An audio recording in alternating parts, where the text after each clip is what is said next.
Father D'Souza, General D'Souza, ladies and gentlemen, I'm here under false pretenses.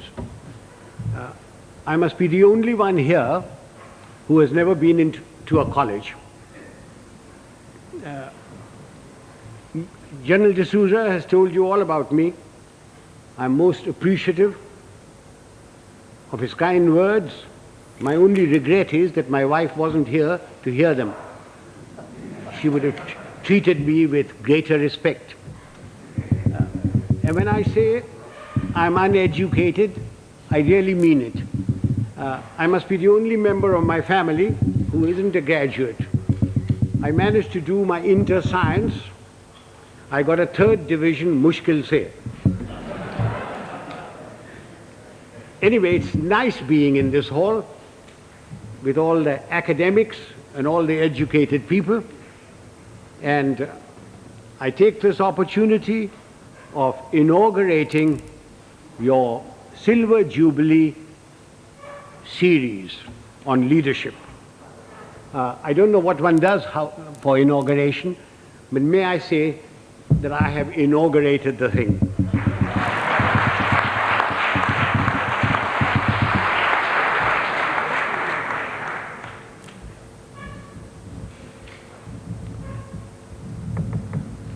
For a long time, I've been watching the scene in India very carefully. Wherever I go, whenever I pick up a newspaper, I find there are shortages. There's a shortage of fuel, there's a shortage of food, there is a shortage of foreign exchange, there is a shortage of housing, shortage of schools, colleges, everywhere. And everybody talks about these shortages. But the one shortage which is responsible for all these shortages is generally glossed over, which is the shortage of leadership.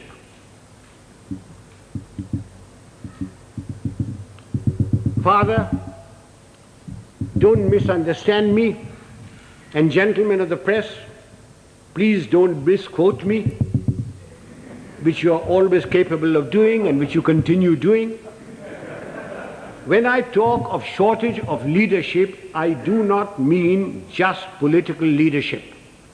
I mean leadership in every walk of life. Whether it's political, administrative, in educational institutions, in our sports organizations, in our industry, amongst labor, amongst the law and order contingents, there is a shortage of leadership. I do not know whether leaders are born or leaders are made. There is a school of thought which says leaders are born. Father, we have a population of 780 million people, and we procreate at the rate of 1 Australia every year. And yet, there is a shortage of leadership. So if those of you who think that leaders are born and who contribute to that theory, may I suggest you throw away all Planned Parenthood and really let yourselves go. If leaders are not born, can leaders be made? It is my view that give me a man with reasonable common sense and decency, you can make a leader out of him. What are the attributes of leadership? There are many attributes. The cardinal attribute for leadership is professional knowledge and professional competence. Now you will agree with me that you cannot be born with professional knowledge. Even if you are the child of a minister, the son of a member of parliament or the progeny of a field marshal. Professional knowledge has to be acquired the hard way. It is a constant study. Professors, engineers, architects, lawyers, solicitors, doctors, they all study their professions continuously. They all contribute to magazines, to newsprints, to all sorts of things. But we in India, as soon as we reach positions of power, whether it's ministerial, secretarial, armed forces, or anywhere else, we think we are the repository of all knowledge. Professional knowledge has to be acquired the hard way. And without professional knowledge, you can never have professional competence. And if you haven't got professional competence, you cannot be a leader. I wonder, those civilian gentlemen who have been charged with the security of this country, whether they have ever read a book on the military profession. I wonder if they know the difference between a gun or a howitzer. I remember a minister one day coming to me. I'd left being the army chief then, and said, and I will talk to you in his own language, "Zara batao, ye howitzer kya cheez hoti hai?" And I said, "What are you talking about, howitzer?" Then I discovered that he meant a howitzer. And I said, "Well, why are you asking me? Why don't you ask the army chief and others?" He said, "Kaise पूछे उनसे? मैं minister हूँ, तेरे से तो पूछ लेता हूँ, तू जानता है कि मैं बेवकूफ हूँ." I wonder if they can distinguish a mortar from a motor, or a gorilla from a gorilla, although a great many resemble the latter.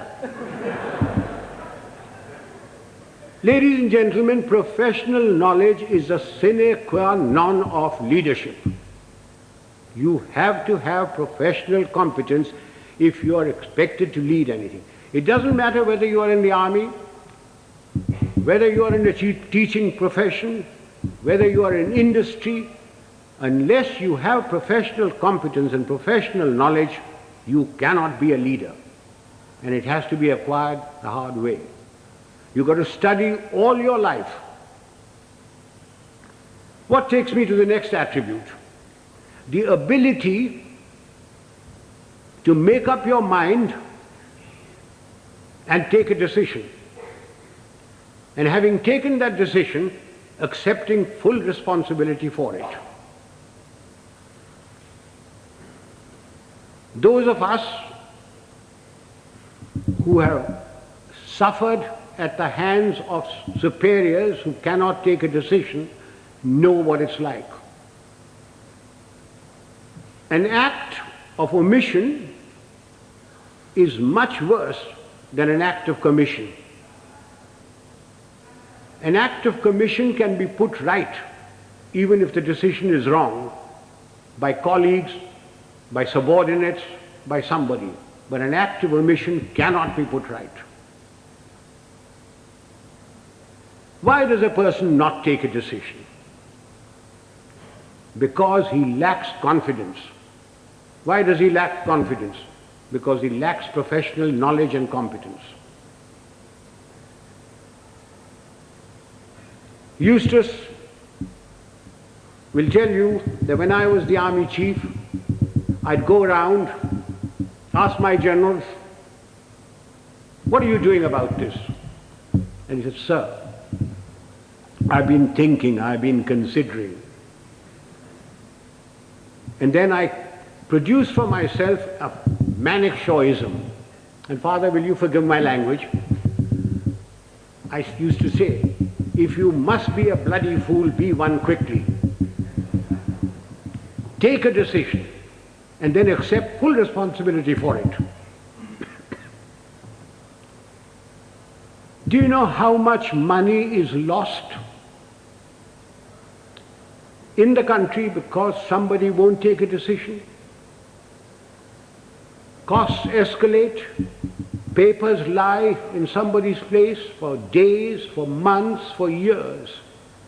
And when they finally take a decision, the cost of a project, the cost of something has gone up tenfold.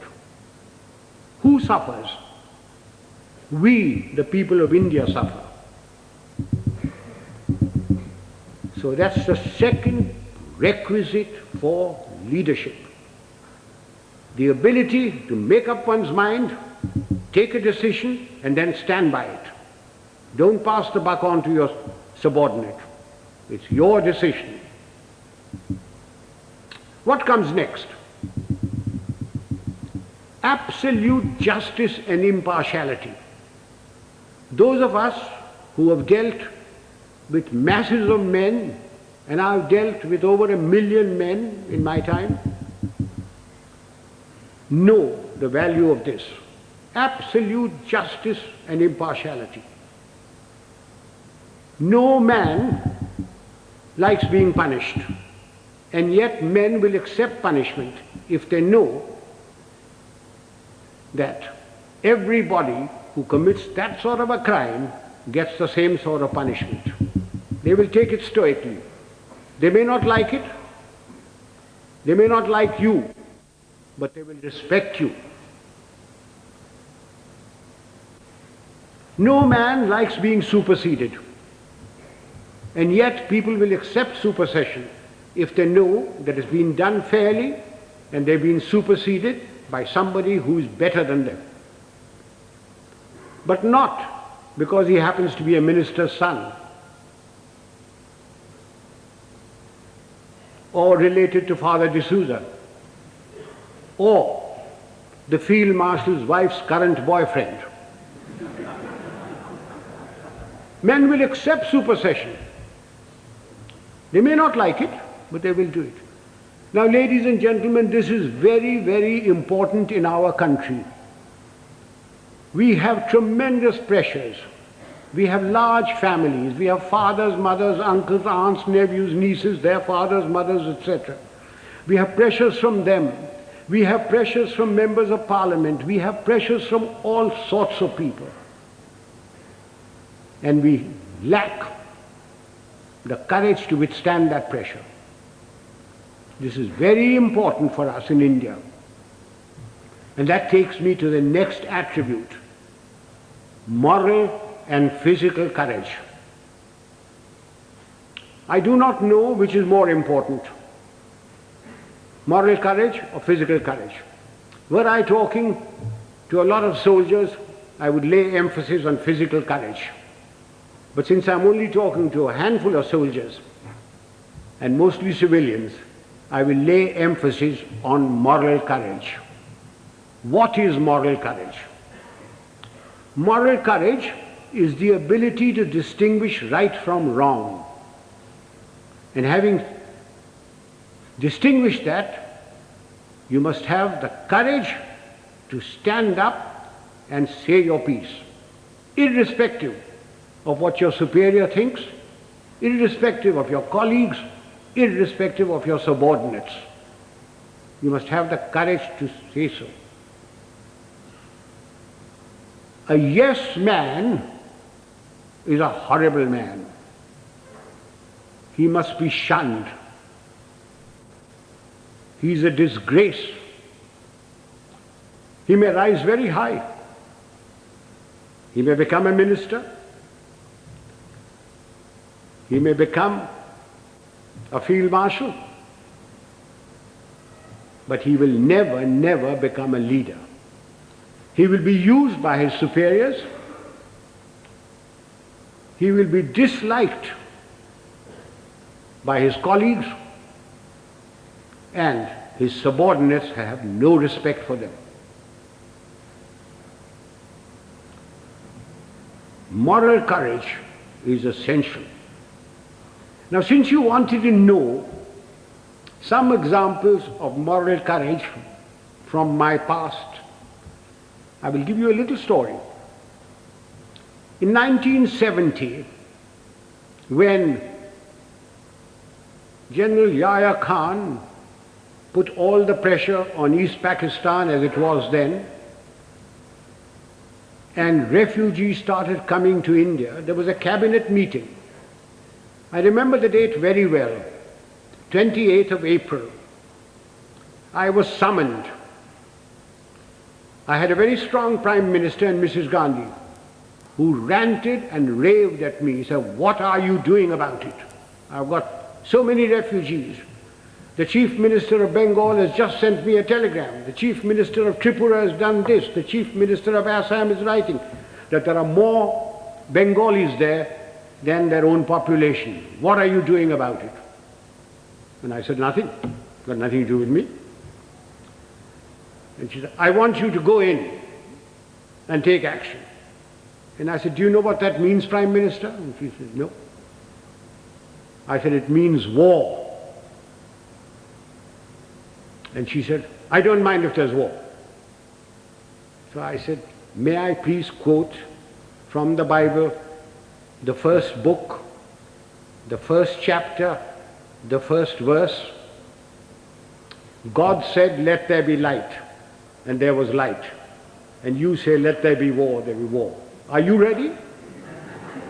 I'm not ready. I'm not prepared. It is not the right time to go in. The monsoon will break very shortly, and the whole of East Pakistan will be a swamp. I will not be able to operate. The Air Force will not be able to operate. April is a month when we glean the harvest. And the Agriculture Minister was Mr. Fakhruddin Ali Ahmed. And I said, "I will require every railway wagon, I will require every train, I will require all the road space to move my troops. And you will not be able to move your harvest. And then if there is a famine, don't blame me." And I said, the passes in the Himalayas start opening now, the snow melts. And then if the Chinese give us an ultimatum, I will have to fight on two fronts. And then the External Affairs Minister, a Khalsa, Sardar Swaran Singh, said, "Do you think China will give ultimatum?" And I said, "You are the foreign minister, you tell me." And then my own minister, Jagjeevan Ram, who couldn't call me Sam, who used to call me Sham.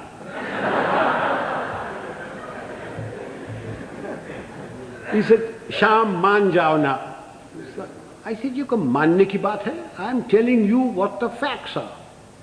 And I said, "If you want me to do this, Prime Minister, I guarantee you 100% defeat. Now, Prime Minister, give me your orders."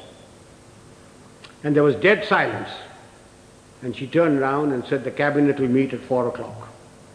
This happened at 10:30 in the morning. So, as the cabinet ministers walked out, I being the junior most man there, was the last to go, she said, "Chief, will you stay behind?" So I shut the door and I said, "Prime Minister, before you speak, do you wish me to send in my resignation on grounds of health, mental or physical?" I said, "Oh, sit down." He said, "Everything you told me correct?" I said, "It's my job to fight. It's my job to tell you. If your father in 1962 had me as his commander-in-chief, the country would not have been disgraced. The army would not have been beaten. But the army chief did not have moral courage of turning around and telling him he wasn't ready." So she said, "All right, you know what I want?" And I said, "Yes, I know what you want. And I must be allowed to do it my own way." And she said, "All right, you know what I want." So, ladies and gentlemen, there's a very thin line between becoming a field marshal and being dismissed. I just gave you an illustration of moral courage. course, I didn't worry very much because my wife had money. If I'd gone, she would have looked after. She would have looked after me. So much for moral courage. Now I come to physical courage. Fear is a natural phenomenon like hunger and sex. Anyone who says he is not frightened is a liar, except perhaps the Gorkha. Everyone is frightened. It is one thing to be frightened and quite another to show fear. It's when your knees are knocking and your teeth are chattering and you're about to make your own geography. That's when the real leader comes out. If once you show fear in front of men that you may be commanding, it doesn't matter whether they're soldiers, they are clerks, they're labor, there are students. Once you show fear, you should quit. Now again, General D'Souza said, I must give some examples from my own life. This was in Burma in 1942. I was commanding a Sikh company, big tough chaps, very fond of them. I had a man called Sohan Singh, big man, stood about 6'4". He had been promoted many times to Lance Naik, to Naik, and every time, because he was a Badmash, he was broken. We'd had lots of casualties and we had to make promotions. So we had a promotion conference with the commanding officer, and Sohan Singh's name came up and I said, no use making him, he'll be broken tomorrow. So he was passed over. The conference finished, names were published. I came back to my Basha where my company was in the jungle, and I found my senior Subedar Balwant Singh terribly worried. And he said, Saab, Sohan Singh ko kaid kar diya. I said, क्यों क्या हुआ? उसने बोला कि आज आपको साहब गोली मारेगा. So I said, oh, अच्छा, पेशी होगा.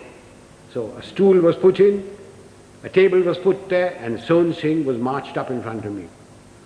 Sohan Singh was at that time a light machine gunner, and light machine gunners carried pistols, and his pistol was taken away from him. So he was marched up in front of me, the usual charge was read out,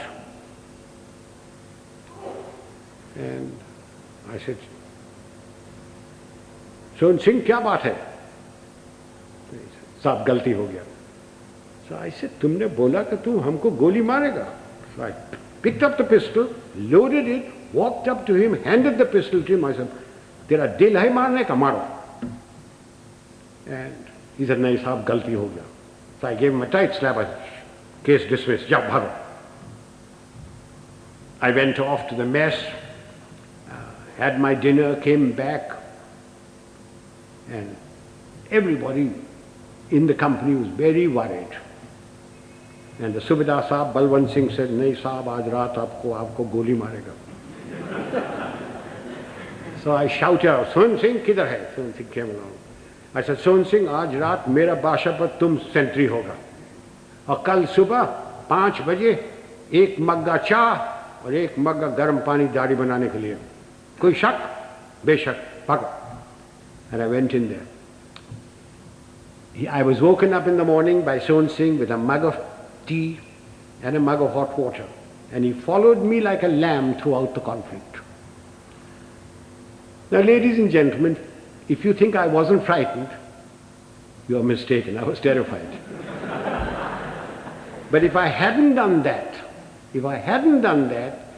and put Sohan Singh in the clink or something like that, everybody would have said, देखा हमारा साहब डरता है.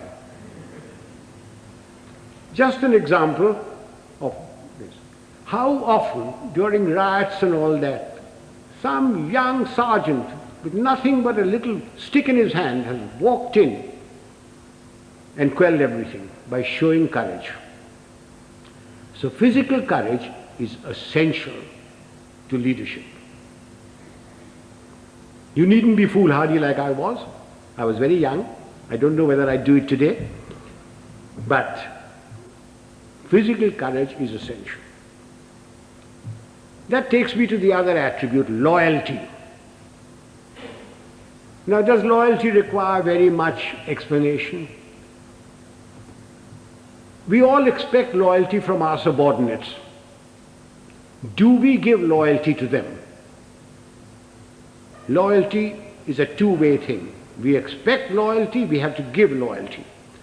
Do we give loyalty to our colleagues? So remember that for leadership, you expect loyalty, you've got to give loyalty. Time is running short. There are other attributes. Remember, leadership is nothing else but management of men and resources. Management of men. Men have problems. Men in numbers can be very nasty. And a leader must be able to deal with them very firmly. When people misbehave, like they are misbehaving in Bombay these days, it's no use saying Jai Hind to them. You've got to deal with them very, very firmly. But you must never forget that men have problems. They have human problems. They have problems of debt, of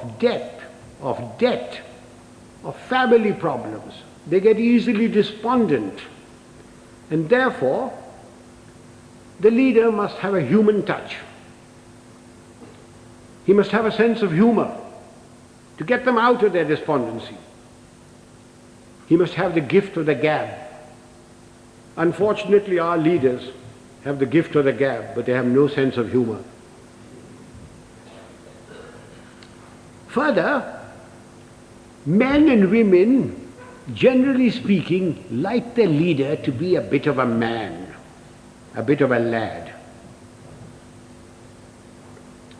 Take examples from history. Julius Caesar. Julius Caesar, you will agree, he was a great leader. When he came to Rome, the senators used to lock up their wives. Take Napoleon. He had his Josephine and Marie Antoinette and Georgette and Paulette and any number of things. And you will agree he was a great leader. Take the Duke of Wellington. The night before the Battle of Waterloo, in his chambers there were more women of luscious proportions than staff officers. And he was a great leader. Do you know, sir, a thought has just struck me. All these three people that I've talked about had one thing in common. They all had long noses.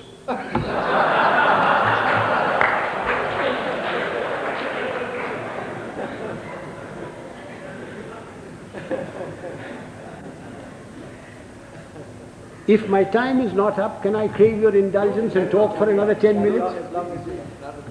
Ladies and gentlemen, no amount of leadership will put things right. There are two other aspects that we Indians must know and we lack badly. One is discipline and the second is character. What is discipline? Discipline is a code of conduct for decent living in society one with the other. Who lays down this code of conduct? Not the Prime Minister, not Parliament. Of course it's laid down in the Army Act. But I'm not trying to impose the Army Act on you. This code of conduct has come to us from father to son, from mother to daughter, from times immemorial. It's in the Bible, it's in the Gita, it's in the words of Nanak, in the sayings of Muhammad and Buddha. It's all come down. It's been refined as cultures have changed. Again, let me illustrate this by example.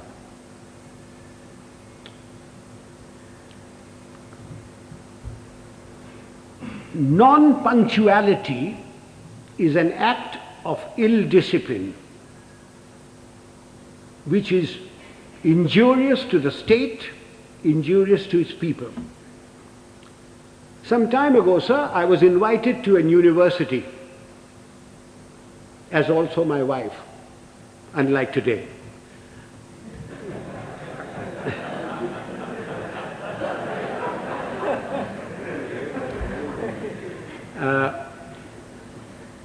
I was called there at a convocation at 5 o'clock in the evening. And having been in the army for 50 years, telling the driver, go slow, go fast, arrived there at 5 o'clock in the evening. I was received by the Vice Chancellor and his lady, the Union Secretary, escorted to the dais. My wife too was asked to sit on the dais, and she politely refused, saying that she'd much rather sit down, as this is the only opportunity she has to look up to me. And as usual, I was garlanded. The Vice Chancellor sang my praises and asked me to talk to these people. There were about 5,000 boys and girls there, plus deans, plus professors, plus lecturers, everybody. And as I got up to get to the desk, to the lectern, the Vice Chancellor says to me, sotto voce, Field Marshal, a fortnight ago we had invited a VIP to the same function. He was allowed to stand at the lectern for exactly 15 seconds. I wish you good luck. I said to myself, had the Vice Chancellor said this in his letter of invitation, I wonder whether I would have come. Anyway, I got up to the lectern and I addressed the gathering for the amount of time that I was allowed. I was heard in pin-drop silence, and at the end of it, I got a thunderous applause. The Vice Chancellor and his lady, the deans, professors, lecturers, the student body, and even my wife stood up and gave me a standing ovation. I was most relieved. Although my wife told me afterwards that I looked pale. After the usual vote of thanks, etc., we went out into the gardens where refreshments were given. And I, having an eye for a pretty girl, walked up to a pert little thing, wearing lovely jeans, tight-fitting, and I started a conversation, which ran as follows. I said, my dear, why were you so kind to me today, all of you? I not having the looks of Rajesh Khanna or Amitabh Bachchan, or a speaker like M.G. Ramachandran, when only the other day you were so rude to a VIP. And she said, I quote, "Oh, Field Marshal, that dreadful man. We had invited him at 5 o'clock. He turned up at 6. He brought with him a bevy of security people who pushed us aside and took their places where we should be sitting. He brought with him 2 of his brats, grandchildren probably. He was too old to have those kids that side. But you never know.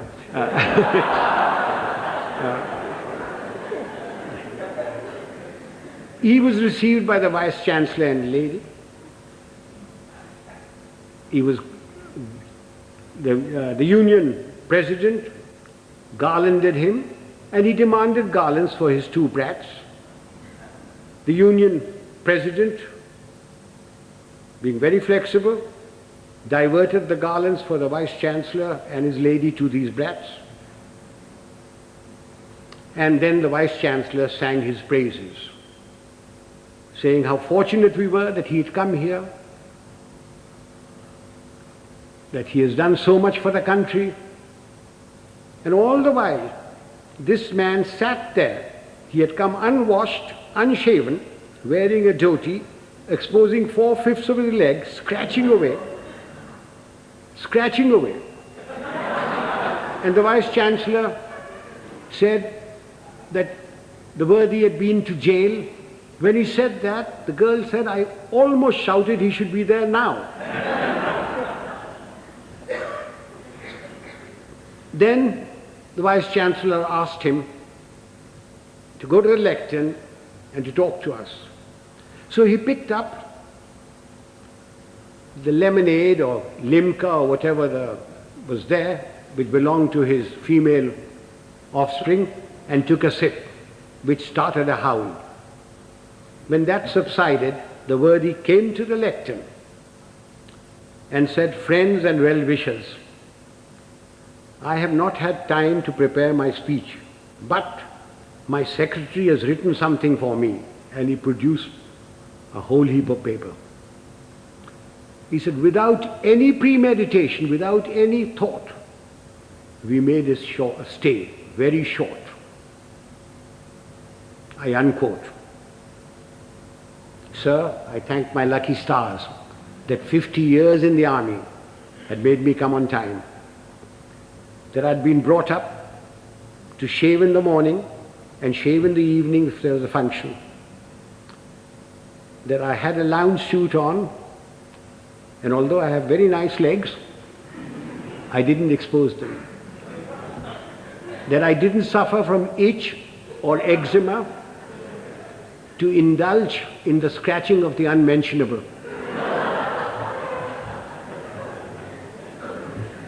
Now do you see what I mean by ill discipline? Had the worthy come on time, according to the program, talked to the people and given them advice, can you imagine what a lot of good it would have done? Instead of that, his act of ill discipline produced more ill discipline. Now this is not a matter to be laughed at and forgotten. We people in India are terribly ill disciplined. We think because we've got freedom that we can do what we like. I do not stop you from criticizing, to standing up for your rights. I think it's your duty to do it. But what I abhor are the acts that we've gone into because we've got freedom. Why do we have to spit pan all over? Why do we have to write on doors and things? Why do we have to keep staircases dirty and filthy? Why do we have to throw garbage in somebody else's compound? These are all acts of ill discipline. It is because of these acts of ill discipline that you have corruption, you have smuggling, you have all sorts of things. Even animals in Tanzania are better disciplined. I went there 4 years ago and I saw lions, lionesses, zebras, etc. They were all so disciplined. If the lion wanted to do his stuff, he went behind cover. He didn't spit. I came back from Tanzania. I arrived at Bombay airport. I cleared my baggage, and as I was walking out, there was a big, fat slob of a man who squirted damn pan on my trousers. And when I gave him a tight kick, he was most indignant. He didn't think he'd done any wrong. Why? Why do we tolerate it? So much for discipline. So everybody's been extremely well disciplined so far. Will you give me your indulgence for just another few minutes? I said character. By character, I don't mean the sort of thing which the father will preach to you. Of course you must be honest. Of course you must be truthful. Of course you mustn't covet thy neighbor's wife. Not when father is listening. Of course you mustn't. All that is part of character. But I mean something bigger. It's knowing yourself, knowing what you really are. Unfortunately, we lack that sort of character. And what little we have is denuded by our fans, by the sycophants around us, by the hangers-on. Again, let me illustrate this by an example. Some years ago, Hollywood produced a picture of the great violinist and composer Paganini. And they got a very handsome actor, tall, good actor, who had some knowledge of the violin, to take the part of Paganini. And he was drilled to perfection, so that when that little cadenza was played and screened, the critics raved over it, raved at the movement of his fingers and of his bow. And this man's fans, sycophants, hangers-on, went on telling him that he was greater than Menuhin, greater than Heifetz, greater than Chrysler. And the man started believing it. And it took 8 months in a psychiatric home to rid him of this delusion. Do you know, sir, after the 1971 conflict, my fans, my hangers-on, the sycophants around me kept telling me, "Sir, you are the greatest general the century has produced. You are better than Rommel. You are better than Guderian. Auchinleck was nothing." And just as I was beginning to believe it, the Prime Minister created me Field Marshal and sent me off to the Nilgiris. And a hard-headed, no-nonsense wife deprived one more inmate of a psychiatric home. I thank you, sir.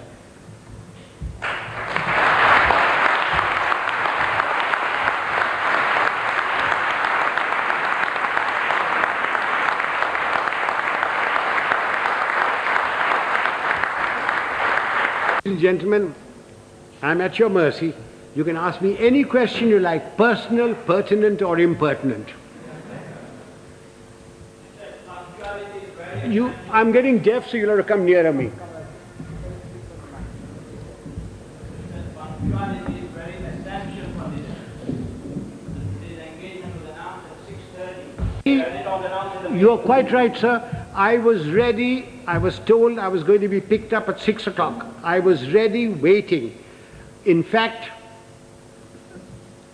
the people who organized the function came up to me. I just came out of my bath and said, "General D'Souza says, please do not come before 6:45. So will you hang around till 6:30 and then we'll bring you here." Not my fault. I was there absolutely on time. Please blame General D'Souza. And he had a reason that everybody works till 6 o'clock. Traffic is also there, and therefore he decided it was going to be 6:45. I would like to add that We got to go into East Pakistan. None. Militarily. You cannot go into anybody's country. But we had 9 million refugees. We, in our own country, are starving.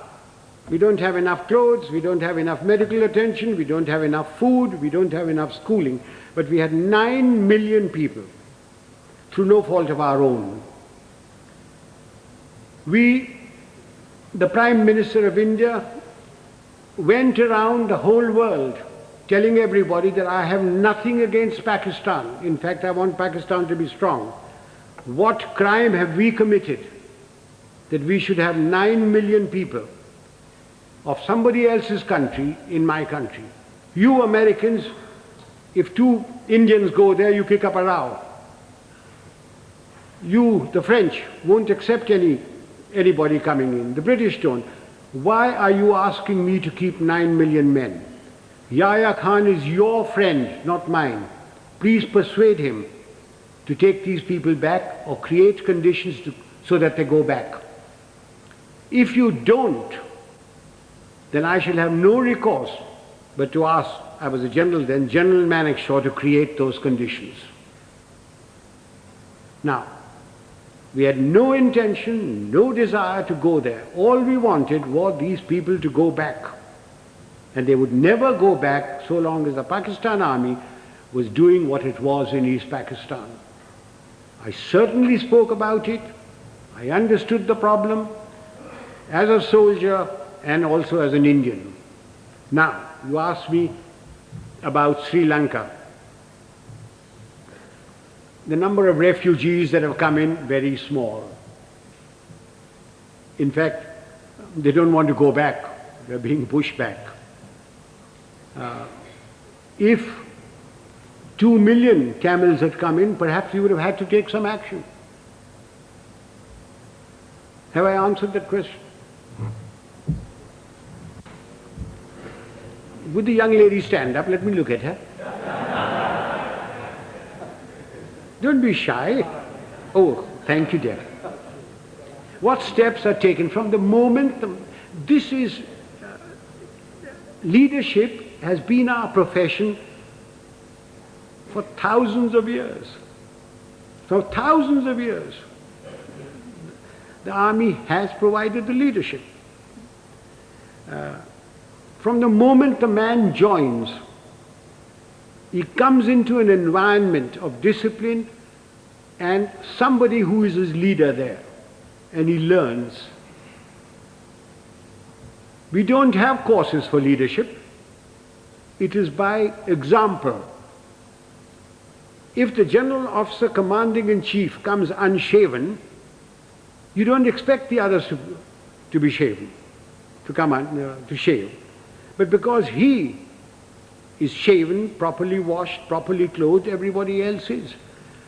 If the general officer or the colonel takes bribes, then you don't expect his people not to take bribes. But he doesn't take bribes. Now you ask me, why doesn't he take bribes? Everybody else in India does. And the answer is very simple. It's environment and also fear. If I gave an order and one man disobeyed it, he could be tried by court-martial and given 2 years imprisonment.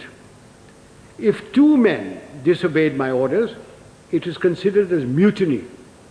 He is tried by general court-martial, and given 14 years imprisonment.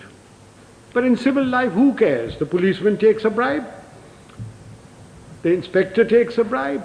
Somebody disobeys orders, what happens? You suspend him. He gets a writ petition by paying 25 rupees to any wakil. His case drags on. Eventually he is reinstated, probably gets promotion. But in the case of the army, there's an environment from the moment he joins, plus fear. There is great fear.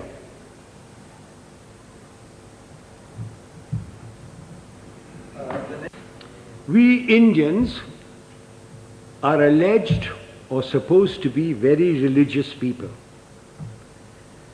If you read your own religious book, whether it be the Bible or the Gita or the Granth Sahib or the Quran, you automatically have discipline, self-discipline. From your childhood, if your parents are doing their duty, you get discipline into you. If you have any pride in yourself, you have discipline in you. So, talking of self-discipline, there it is. The Roman Catholic Church has done a great deal, for bringing discipline into the world. It has erred at times, but it has done a great deal for bringing self-discipline. One of the things is the confession. that has brought a great deal of self-discipline in people.